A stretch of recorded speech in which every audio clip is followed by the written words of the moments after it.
Paz do Senhor Jesus, uma boa noite, que a bênção do Senhor possa alcançar cada coração. Para mim é um grande privilégio poder voltar a essa igreja. Pastor Elias, obrigado pela confiança, por franquear a palavra aqui para nós. Passamos meia tarde com os candidatos ali ao diaconato, né? Os irmãos me aguentando falar a tarde inteira ali. Espero que tenha sido útil. Trago um abraço também da diaconisa Rosana, ela não pôde estar com a gente hoje. Está lá com algumas tarefas acadêmicas, mas o Senhor está conosco aqui nessa noite e com certeza a mão do Senhor conduzirá a todos nós, amém, meus queridos? Tome a palavra de Deus comigo, pode ser a sua Bíblia impressa, o seu smartphone, abra comigo no livro de Atos dos Apóstolos, capítulo 5, nós vamos ler o versículo 41 e 42, Atos 5, verso 41 e 42, o tema da nossa pregação é a tarefa mais importante. O texto sagrado fala assim: os apóstolos saíram do sinédrio, alegres por terem sido considerados dignos de serem humilhados por causa do nome. Todos os dias, no templo e de casa em casa, não deixavam de ensinar e proclamar que Jesus é o Cristo. Repita comigo, meu irmão, minha irmã. Eu não me cansarei. Eu não me cansarei de acreditar e de ensinar que Jesus é o Cristo. Amém, em nome do Senhor? Meu irmão, minha irmã, qual que é a tarefa mais importante da sua vida? Pense por um momento. Você já parou para analisar qual é a tarefa mais importante da sua vida? Você que está em casa nos acompanhando. Qual é a tarefa mais importante da sua vida? Nós estamos mergulhados em muitos afazeres. Dentro de casa, fora de casa, no trabalho, na faculdade, na rua. Em toda parte nós estamos fazendo alguma coisa. Em toda parte nós estamos envolvidos com algum compromisso. Ainda ontem a gente conversava lá na igreja com um grupo de irmãos e nós chegamos à conclusão de que nós temos a sensação, pastor Elias, hoje, século 21, que parece que da hora que a gente acorda até o momento que a gente vai dormir, parece que todas as janelas do dia, das horas, dos minutos, estão ocupados com alguma coisa. E a gente tem a sensação de que vai dormir 11 da noite, meia-noite, para quem é mais noturno, talvez 1, 2 da manhã, com a sensação de que fez tanto até aquele horário e ainda ficou alguma coisa por fazer. E a gente, às vezes, é tomado pela sensação, no dia seguinte, acordando até cedo, 5, 5 e meia, 6 da manhã, e aí a gente já acorda com a sensação de que parece que não vai dar tempo de fazer as coisas que eu tenho que fazer naquele dia. Você também se sente assim?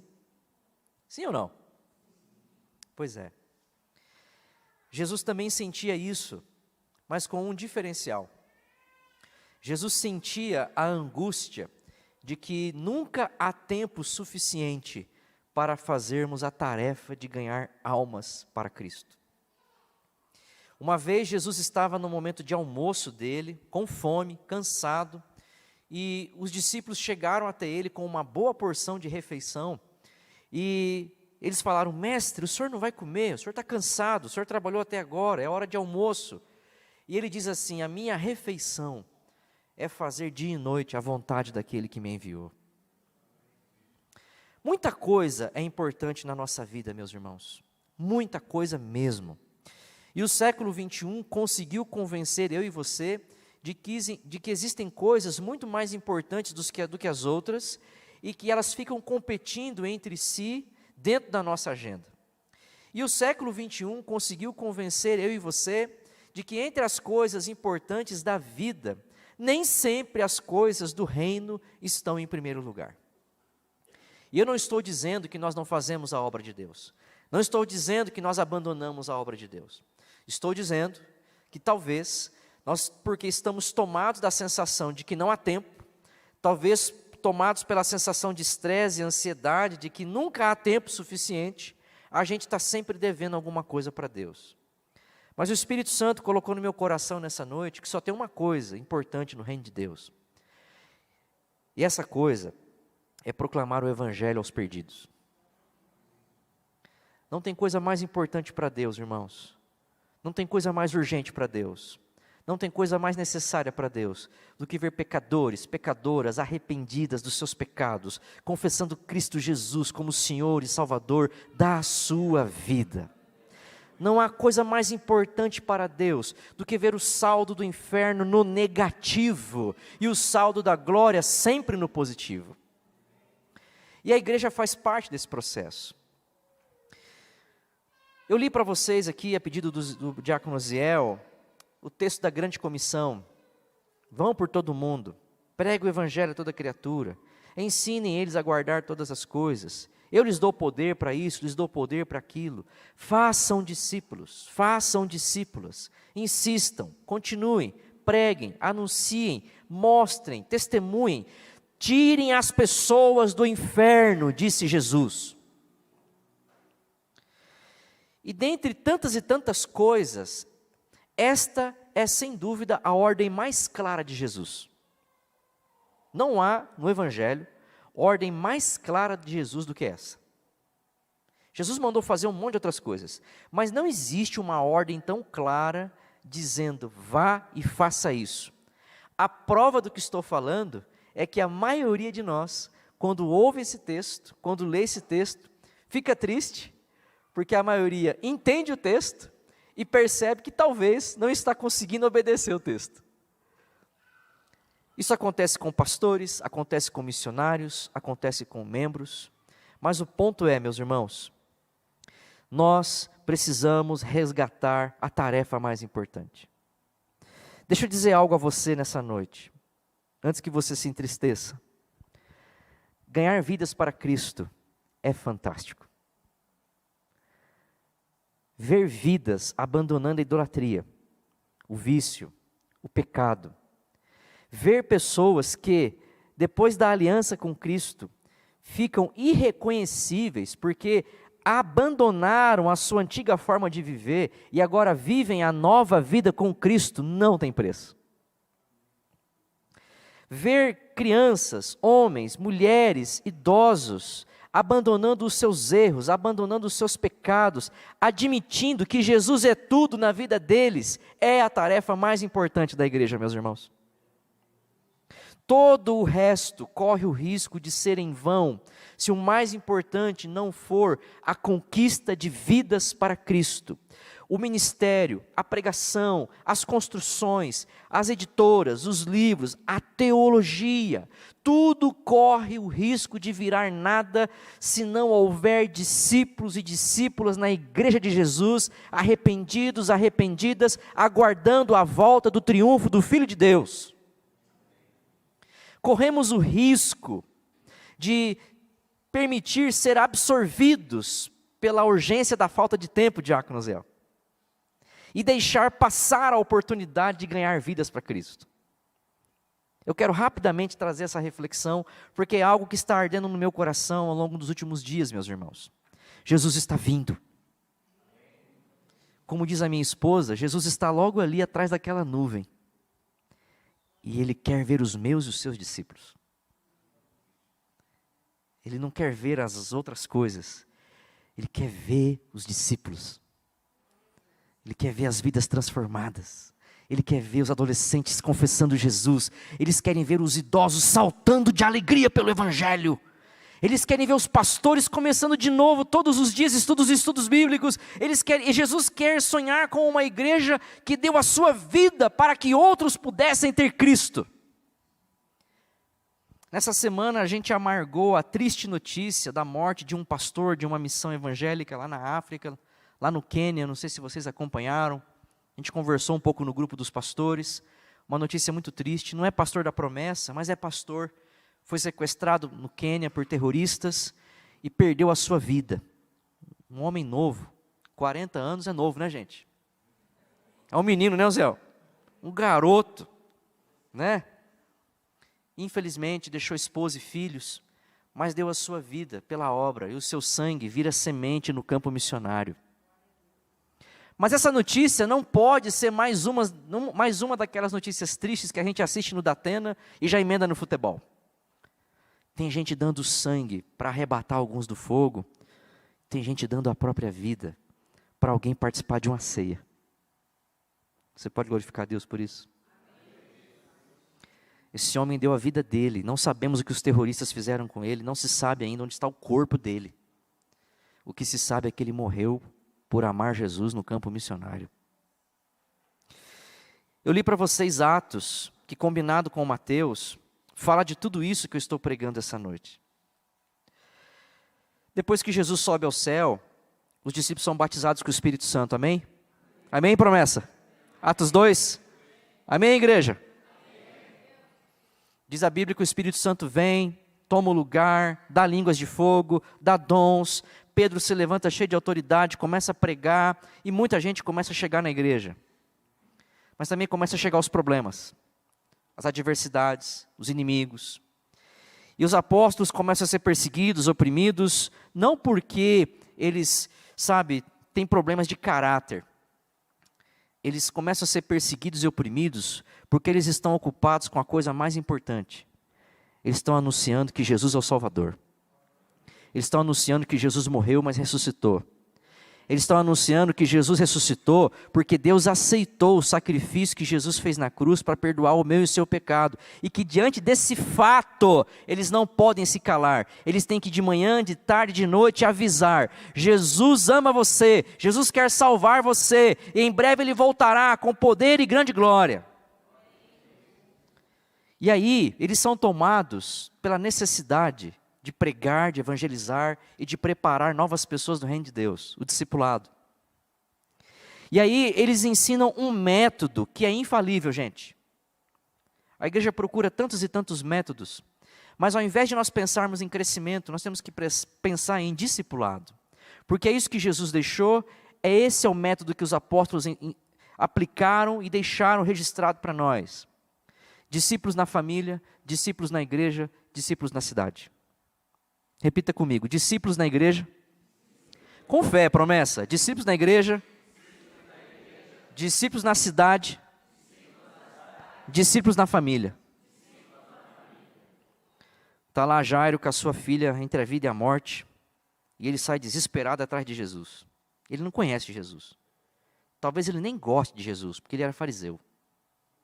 Mas no desespero, ele vai atrás de alguém que ele nem conhece, porque ele quer a filha viva. E ele encontra Jesus, Jesus está cercado de gente, vocês conhecem o texto. E Jesus fala assim, não temas, eu vou com você. E a hora que Jesus começa a dar os primeiros passos, chega alguém e fala, não incomoda mais o mestre, porque a sua filha acabou de morrer. Não tem mais nada que possa fazer. E Jesus olha para aquele homem, olha para aquele pai de coração partido, que viu o seu mundo acabar. E Jesus vê a oportunidade de discipular uma família. Você pode glorificar Jesus? A morte de uma criança é a oportunidade para Jesus discipular uma família.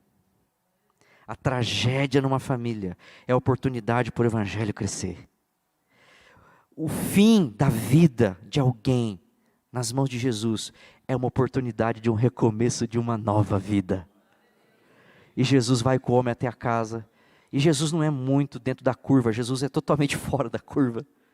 Está todo mundo chorando, desesperado. Imagina, gente, não tem coisa mais triste do que velório de criança. E Jesus chega lá falando, a menina não morreu não, a menina está dormindo. Jesus nunca foi lá, gente. Mas ele sabia que a menina não estava morta, porque ele ia trazer ela viva. E Jesus tira todo mundo de lá, entra com o pai e com a mãe no quarto, está lá 3 discípulos da intimidade de Jesus, e Jesus ressuscita a menina, a vida volta, todo mundo se alegra, o poder do evangelho se manifesta, e uma família descobre aquele dia que Deus tem plano na vida dela, porque o evangelho chegou na vida dela. E este evangelho é Jesus Cristo, nascido, morto e ressuscitado para o perdão dos pecados, segundo o poder de Deus. Evangelho na família, discipulado na família, transformação na família, mensagem de Deus na família. E o método de Jesus continua. O método de Jesus continua. Eu li para vocês que os apóstolos, todos os dias, ou no templo, ou na casa, de casa em casa, eles não deixavam de ensinar e proclamar que Jesus é o Cristo. Todos os dias, de casa em casa, no templo, de manhã, de tarde ou de noite, eles não conseguiam deixar de falar, eles não conseguiam deixar de mostrar algo muito mais forte do que eles, dentro deles, empurrava eles na direção da missão, a tal ponto deles se entregarem à missão e de não conseguirem mais separar o que é a minha vida pessoal e o que é a minha vida para Cristo. A vontade de anunciar Jesus era maior do que de trabalhar. A vontade de anunciar Jesus era maior do que de lavar roupa. A vontade de Jesus era maior do que de viver, porque muitos entregaram a sua vida proclamando o Evangelho. E o que a Bíblia mostra para nós? Atos dos Apóstolos. Atos dos Apóstolos, capítulo 8. Está lá a história de Filipe se confrontando com Simão, esse falso mago. O verso 12 diz que Filipe, ali pela região de Samaria, quando Filipe lhes pregou as boas novas do reino de Deus e do nome de Jesus Cristo, creram nele e foram batizados tantos homens como mulheres. Discipulado na cidade, o evangelho pregado na cidade, com ousadia, com espírito destemido. Meus irmãos e minhas irmãs, está aqui Filipe, um dos discípulos, tomado deste sentimento, desta certeza de que Cristo tem que ser anunciado, proclamado, divulgado, esclarecido. Jesus tem que ser, se nós pudéssemos usar um termo dos dias de hoje, Jesus precisa receber propaganda, precisa ser propagado, precisa ser anunciado. A urgência de que o mundo precisa de Jesus está na boca da igreja de Jesus. E aqui, esse povo difícil de Samaria, ele agora está crendo na mensagem. Que mensagem? Que Jesus nasceu, morreu e ressuscitou para perdoar os pecados segundo o poder de Deus.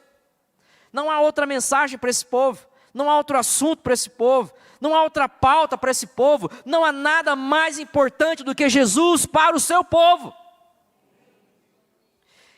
Este povo não foi tomado pela sensação de que falta tempo para falar de Cristo. Esse povo não foi tomado pela sensação de que estamos ocupados demais, cansados demais, ou então enfraquecidos demais para assumir esse encargo, essa missão. Não, eles sabem que Jesus conta com eles, eles sabem que Deus está com eles sabem que o Evangelho é deles, e eles sabem que isso agrada ao Deus a quem eles um dia juraram seguir, amar, adorar e obedecer. E diz o apóstolo Paulo em Romanos, que essas coisas foram escritas para o nosso ensino. Não para a nossa tristeza, não para o nosso descontentamento, não para o nosso vitimismo, não para nós olharmos para uma passagem como essa e nos entristecermos. Não, foi escrito e registrado para animar eu e você. Amém, em nome de Jesus? E o texto continua. Evangelho na cidade, evangelho na família. A palavra de Deus traz vários e vários exemplos do discipulado, da evangelização, tocando pessoas, transformando pessoas, mudando histórias, mudando realidades. Houve um tempo na história da igreja que a coisa mais linda, a coisa mais admirável, a coisa mais perseguida pelo povo de Deus eram as notícias do crescimento do evangelho. Já houve um tempo na história da igreja que as pessoas se amontoavam nas casas e nos templos para ouvir os relatos das histórias missionárias, para ouvir os registros e relatórios de crescimento não apenas numérico, mas o crescimento do evangelho. O evangelho tocando senadores, deputados, governadores, reis. O evangelho tocando drogados, drogadas, prostitutas, escravos, donos de escravos. O evangelho mudando história de cidades, países, continentes inteiros. O evangelho tirando nações inteiras da idolatria e Cristo abundando ricamente nesses corações. E antes do fim, diz Apocalipse, que a grande tribulação oprimirá a igreja. Antes do fim de todas as coisas, a igreja deverá portar-se dignamente, de modo ereto, firme, na propagação das boas novas da última hora. Porque a igreja que Jesus vem encontrar e buscar é uma igreja que discipula, evangeliza, crê, prega, anuncia, até o derramar da última gota de sangue da minha e da sua vida. Porque a palavra diz, e são palavras de Jesus: bem-aventurado vocês serão quando vocês forem oprimidos, castigados, perseguidos, quando vocês forem vitimados por causa do meu nome. O texto que eu li para vocês de Atos diz que os 2 apóstolos saíram do local onde eles haviam sofrido castigo felizes. Felizes por apanharem por causa de Jesus. Felizes por serem insultados por causa de Jesus. Felizes por estarem sofrendo aquilo que Jesus sofreu. Pastor, o senhor está dizendo então que a gente tem que abraçar o sofrimento da glória a Deus? Não, o que eu estou dizendo é que o sofrimento não pode impedir eu e você de anunciar que Jesus é o Cristo. O meu e o seu sofrimento não pode impedir eu e você de nos enchermos de ânimo, de coragem, e de sairmos pelas ruas da igreja, de sairmos pelas ruas do trabalho, de olharmos no fundo dos olhos do nosso colega de trabalho que está sofrendo porque não tem Cristo, contarmos com a força do Espírito Santo e dizer: eu te apresento Cristo, o Salvador. Meus irmãos, nós precisamos deste evangelho na família, precisamos deste evangelho na cidade, precisamos deste processo, deste evangelho na igreja. Por incrível que pareça,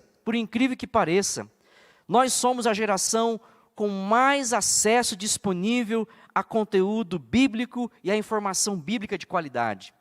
Por incrível que pareça, nunca houveram tantas Bíblias em tantas versões, de tantas cores, de tantas traduções, com tantas ferramentas interpretativas para leitura e aplicação como há hoje.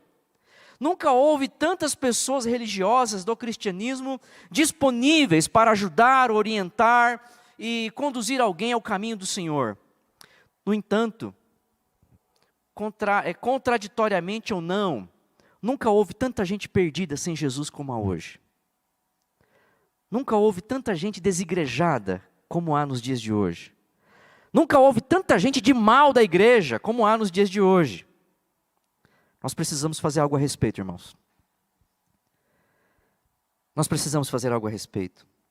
E em nome de Jesus eu quero fazer uma provocação santa para mim e para você nessa noite. Nós precisamos falar de Jesus. Nós precisamos contar para o mundo quem é Jesus. Nós precisamos dizer que a tumba de Jesus está vazia. Nós precisamos dizer para o mundo que o nosso Jesus é o Rei Todo-Poderoso. Que um dia Ele olhou para nós e disse: eu não vou mais permitir que os seus pecados façam separação entre mim e vocês. Pai, eu vou descer lá. Me envia.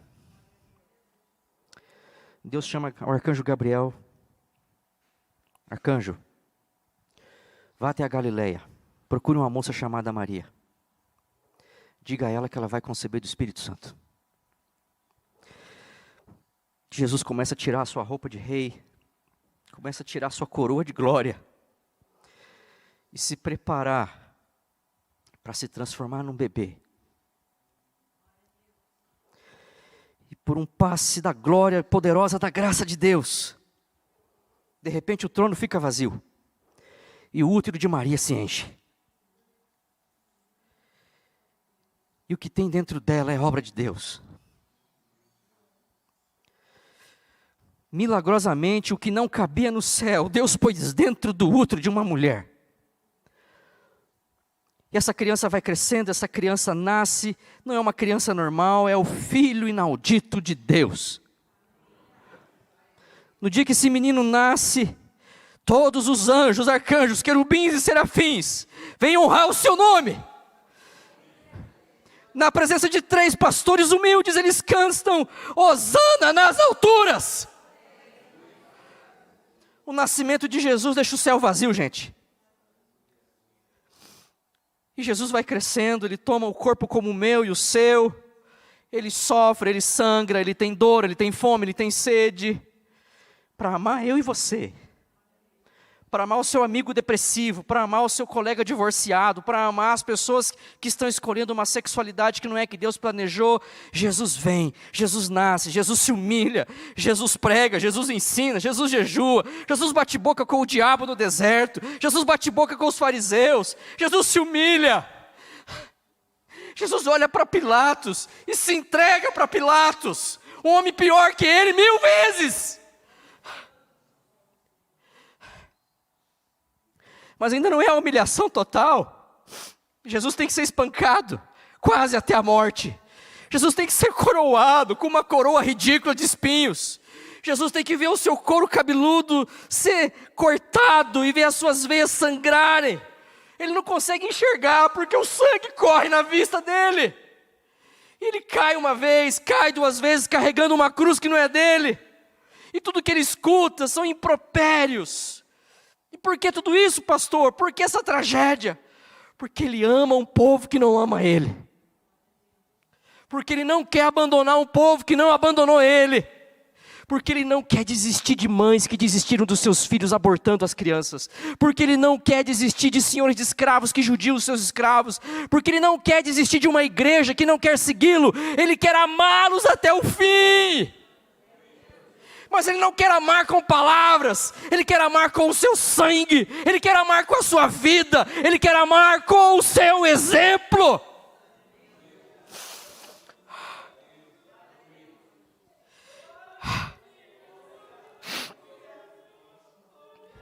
Este mundo está podre, este mundo está delirando, este mundo está fedendo porque estamos calados. A criança sendo abortadas, a família sendo destruídas porque estamos calados. E aí Jesus chega na hora de ser crucificado, gente. As pessoas estão lá cuspindo nele, jogando pedra nele, amaldiçoando ele. Os soldados estão... Senhor, eles estão colocando pregos de 20 centímetros, fraturando o pulso de Jesus. E sabe o que Jesus diz? Pai, perdoa eles. Eles não têm a mínima ideia do que eles estão fazendo. E toda essa loucura da cruz, essa loucura da humilhação de Jesus, é o plano de Deus para salvar a humanidade. É o plano de Deus para curar o câncer. É o plano de Deus para preencher o vazio do ateu. É o plano de Deus para resolver a sexualidade das pessoas que estão em busca de uma sexualidade alternativa. É o plano de Deus para os avarentos. É o plano de Deus para os pedófilos. É o plano de Deus para uma igreja calada. É o plano de Deus para pastores que são pó como eu. É o plano de Deus para nossa família. É o plano de Deus para nossos filhos problemáticos. É o plano de Deus. É o plano de Deus. É o plano de Deus. Aí Deus levanta um homem chamado Saulo, um homem muito inteligente, e ele pega a pena, e ele escreve assim em Romanos 5, versos 8, Deus prova, aleluia! Deus prova o seu amor. Deus não fala do seu amor, Deus não ensina só do seu amor, Deus ele não pinta coisas bonitas, Deus prova. E o que é uma prova? A prova é uma certeza. O que é uma prova? A prova é um absoluto. O que é uma prova? A prova é aquilo que não se pode negar. Aleluia!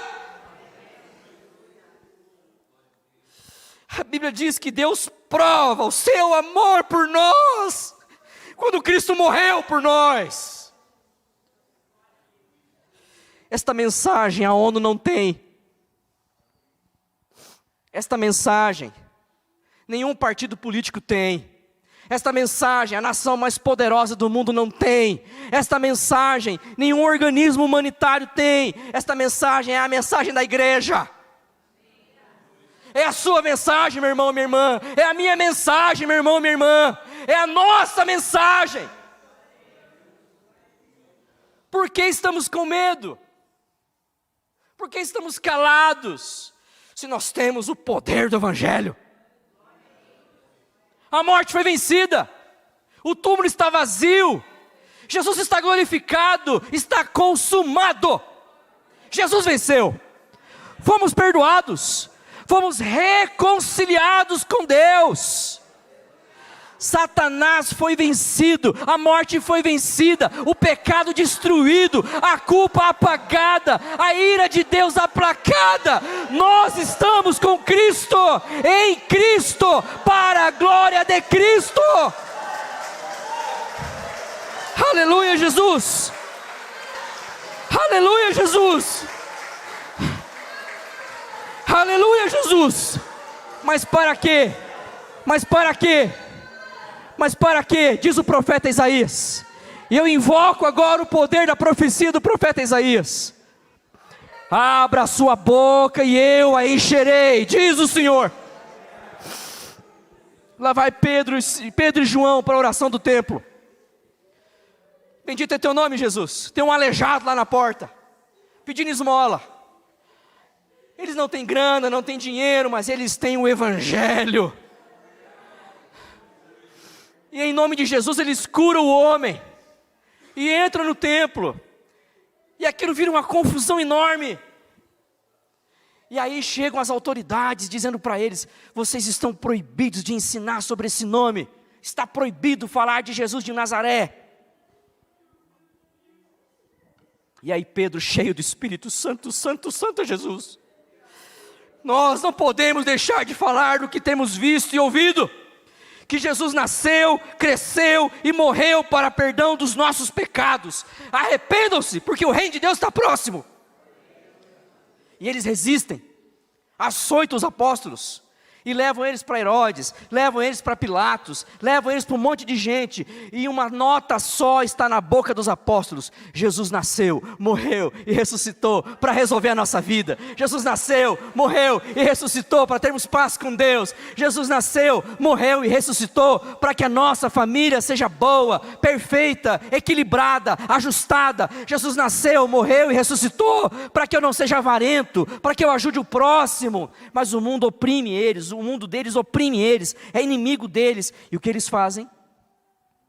Atos 5:42. Todos os dias, no templo, de casa em casa, eles não deixavam de ensinar e proclamar que Jesus é o Cristo. Não deixavam de ensinar que Jesus é o Cristo. Não deixavam de ensinar que Jesus é o Cristo. Igreja de Cristo, levante-se. Façam discípulos. Passem adiante o poder do Evangelho. Abram a vossa boca e o Senhor a encherá. Façam prova do Senhor. Nós somos o povo mais rico da terra, meus irmãos. A nossa riqueza o ladrão não rouba. A nossa riqueza a ferrugem não corrói.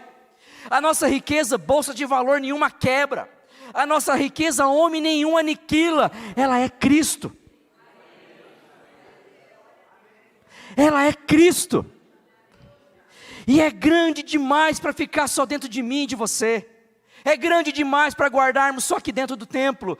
Essa mensagem precisa escapar, assim como uma usina de água, quando libera a comporta, e vem aquela pressão imensa de água, e ninguém segura aquela água, e por onde aquela água vai, ela vai enchendo e vai mudando o cenário por onde ela passa. Deixe a sua fé, deixe o seu evangelismo, deixe o seu discipulado inundar e transformar vidas. É tempo de discipular nossos filhos. É tempo de discipular nossos amigos.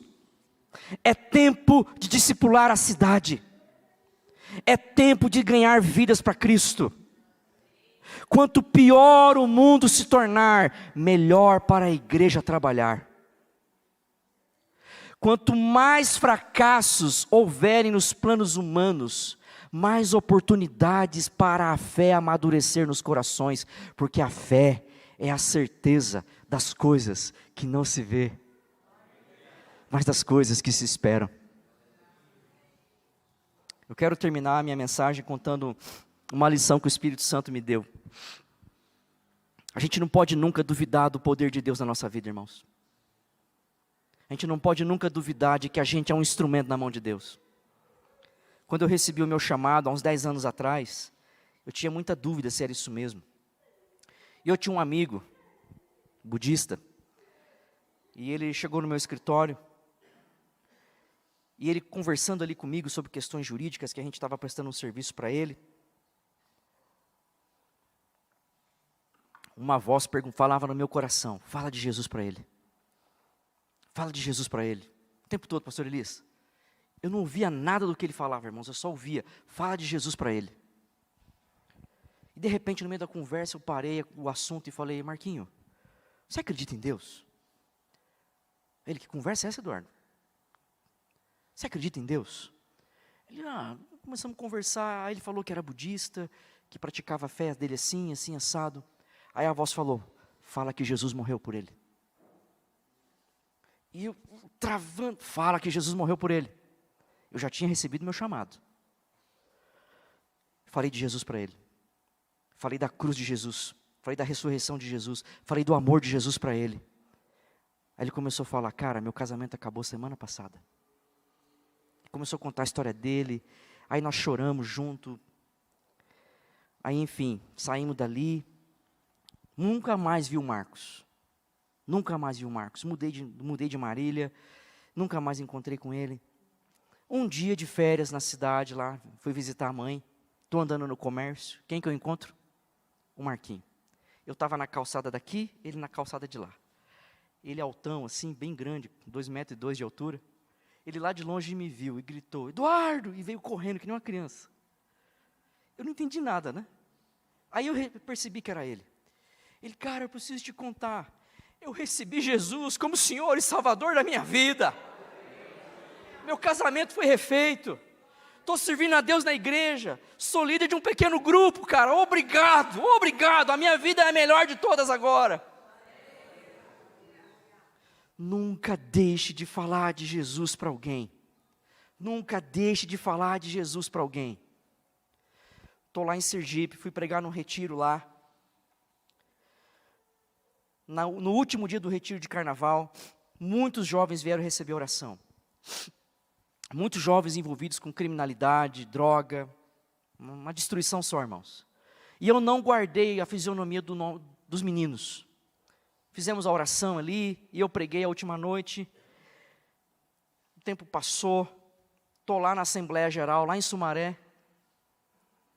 Os irmãos lembram que quando a gente chega tem um balcão ali de recepção, né? E o pessoal do seminário fica ali fazendo o receptivo, Zé. Aí um menino lá do seminário veio me atender. Pastor Eduardo, né? Falei, o senhor está no bloco H, assim, assim, assim. Aí queria puxar papo comigo, e eu com pressa com as malas ali. O senhor não lembra de mim, pastor? Irmãos, essa pergunta é para pastor. Não lembro, filho. Tem certeza? Tenho. E não deixavam de falar de Jesus todos os dias. Diz o texto. Louvado é teu nome, Jesus. Pois é, pastor. Já faz tempo que o senhor passou lá em Aracaju. O senhor lembra do retiro? Eu sou muito emotivo, irmãos, não repare. Eu sou um daqueles meninos drogados lá que o senhor orou. Aquela noite eu recebi Jesus como o Senhor da minha vida. O Senhor pegou o avião, não deu tempo de conversar. Eu abandonei aquela vida. Naquele mês eu recebi o chamado de ser missionário. Estou me formando agora esse semestre e estou voltando para Sergipe para ser pastor. Nunca deixe de falar do Evangelho para alguém. O Evangelho é o poder de Deus, gente. E a gente não sabe o que Deus vai fazer com essa pessoa que escuta o Evangelho. Nós não podemos controlar o Evangelho, nós não podemos domesticar o Evangelho, nós não podemos dizer aonde o Evangelho vai. É o Evangelho que nos direciona, é o Evangelho que nos leva. E eu quero terminar a minha mensagem voltando para Mateus. Qual é a tarefa mais importante da nossa vida, meus irmãos? Nos colocar à disposição de Jesus. Nos colocar à disposição de Jesus. Talvez vai ser no ponto de ônibus que Jesus vai te usar. Talvez vai ser numa ceia do dia de Natal que Deus vai te usar. talvez vai ser na fila da padaria que Deus vai te usar, talvez vai ser aqui na porta da igreja, talvez vai ser numa UTI, talvez vai ser numa consulta com um advogado, talvez vai ser na feira, não interessa, desde que Deus te use. Desde que Deus use a sua vida, o seu dom, a sua voz, a sua palavra, mas abra a sua boca e proclame o Senhor Jesus, proclame o Evangelho, proclame as boas novas, avise que Jesus está prestes a voltar, e assim, nós seremos mais do que vencedores, meus irmãos, por amor daquele que nos amou primeiro, o Senhor Jesus Cristo. Feche seus olhos, curva sua fronte. Jesus, Senhor,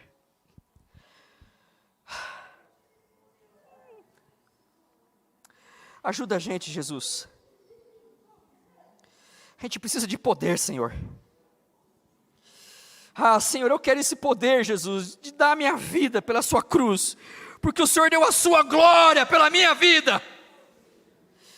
Eu quero, meu Deus, essa certeza.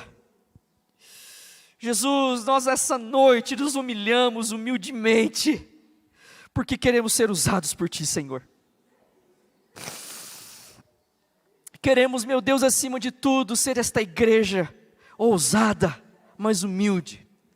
Esta igreja corajosa, mas humilde. Queremos ser essa igreja preocupada com quem ainda não conhece a Jesus. Queremos ser essa igreja que não mede esforços para proclamar o Evangelho. Queremos ser essa igreja que abre a porta da sua casa para o vizinho que não conhece o Senhor, para o parente que não conhece o Senhor. Queremos ser essa igreja que compartilha as pregações com quem não conhece o Senhor. Senhor, tira-nos, meu Deus, desta área confusa, atarefada e cansativa que a nossa vida nos trouxe, esse campo da vida onde quase não há tempo e oportunidade para falarmos do Senhor para quem precisa. Usa a gente, meu Deus. Espírito Santo, usa a gente. Espírito Santo, eu te imploro, use a gente. Espírito Santo, usa a gente. Usa a gente, Espírito Santo, como o Senhor usou Filipe, como o Senhor usou Paulo, como o Senhor usou aquela jovem que falou do poder de Deus para Naamã. Usa a gente, Senhor, usa a gente. Usa a gente em todo lugar, em toda hora, em todo momento. Que as pessoas saibam, ó Deus, que neste lugar há um povo que Deus usa para salvar pecadores perdidos. Em Teu nome, meu Deus, eu entrego a nossa vida. Em Teu nome eu entrego o nosso coração. Em Teu nome eu entrego tudo que temos e que somos, meu Deus. Para que o Senhor seja glorificado.